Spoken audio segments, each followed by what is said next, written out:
In this video, we will learn how can we configure the login page so that we can get a proper redirection. Let's open the Visual Studio. Let's open the Visual Studio and let's run this application by pressing Ctrl F5. And remember, we are not logged in into this application. Click on this Add New Book. Over here, you can notice that we are having an error page. We are not redirected to the login page properly.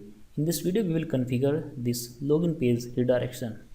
To configure this login page, we need to open the startup class, and in the startup class, we need to configure few settings. Here we can write service.configure application cookie. And in this method, we can write the lambda expression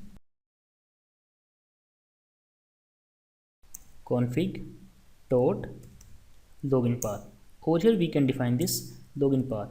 And right now the login path is /login. Let's save all the changes and run this application again by pressing Ctrl F5.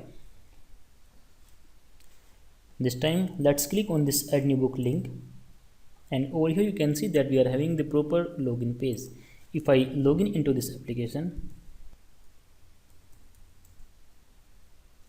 and again click on this Add New Book link, this time you can notice that we can access this page. We can also read the setting from our appsettings.json file. In the appsettings.json file, you can define all the settings of your application. So let's create an object over here.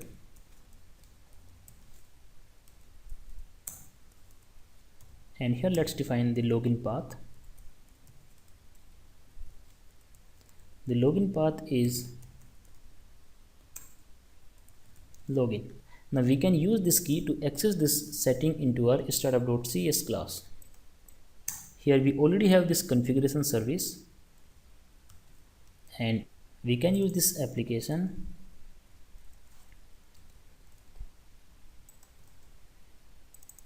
and the key login path.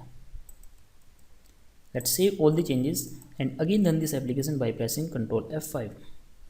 Okay, let's log out from this application first. Click on the Add New Book. This time you can see that the sign in page is working fine, and this time we are reading these settings from appsettings.json file. These settings are very easy to configure if you are working with identity framework. That is all in this video. Make sure to hit the like button, your feedback into the comment section, share this video and subscribe to the channel. Thank you for watching. Have a great day.